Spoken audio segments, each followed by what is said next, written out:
how are you?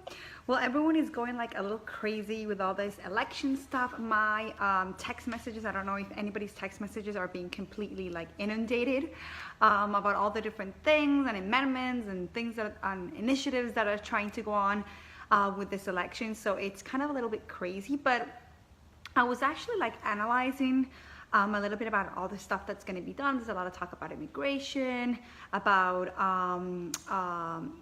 drilling, a lot of different things basically, which I think are really, really important for our country.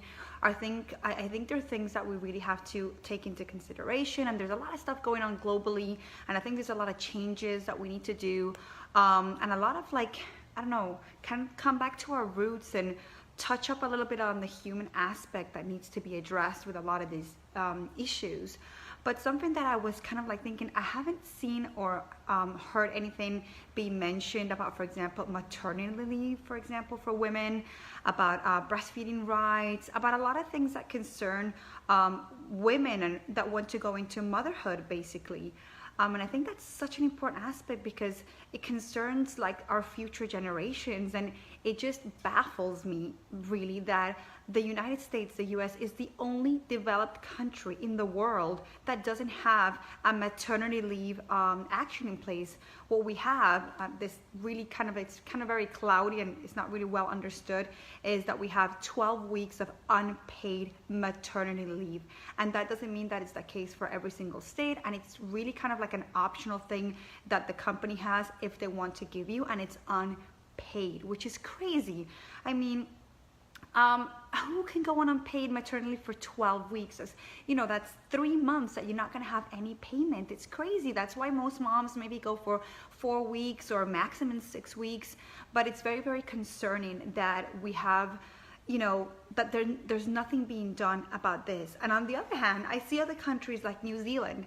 I don't know if you knew, but New Zealand's prime minister, she's called, what's her, I always forget her name, sorry, Jacinda Ardern. She's an amazing woman. She's 37. She's the first leader in the world to, well, at that age too. There's somebody else. There was another woman in Pakistan, I think around like in the 90s, that she gave birth while she was in office. But this is the youngest leader that the world has ever seen in office with like having a baby.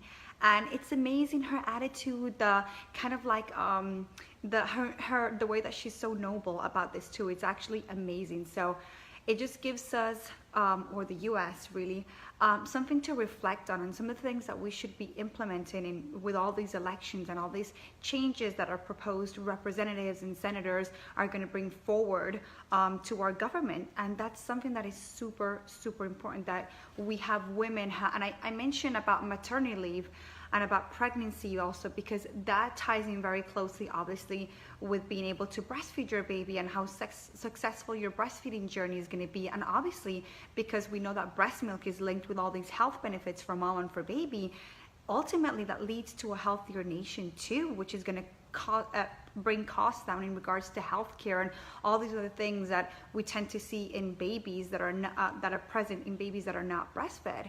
So I think there are issues, and if anybody has heard of anything that's going to be changed or has been proposed in regards to maternity leave or breastfeeding or anything like that, let me know, because I have been doing like research and I'm like, oh my God, no one's even mentioned anything about this. And we see all these other countries, like I said, New Zealand and so many European countries that have this, because I think it's a constitutional right. It's a human right that we have to be able to nurture and to take care of our babies, and not to have to worry that our job's going to be taken, or that we're going to lose our job, or that we're going to be judged because we want to get pregnant. All these things that surround motherhood and all these issues that are big for moms like me, where I had to make a choice that I had to leave my job because I wasn't able to breastfeed my baby, because I didn't have the support that I needed to be able to breastfeed my baby while I was at work, or to pump and all those things that I needed. So I decided to leave my job, and that's where I'm at today, thank God, because I've discovered a whole new journey for me also. But it's something that I think you shouldn't have to compromise that way between, and you shouldn't have to choose between your child and your job. And I think basically that's kind of the point where we're at, unless we make any changes moving forward.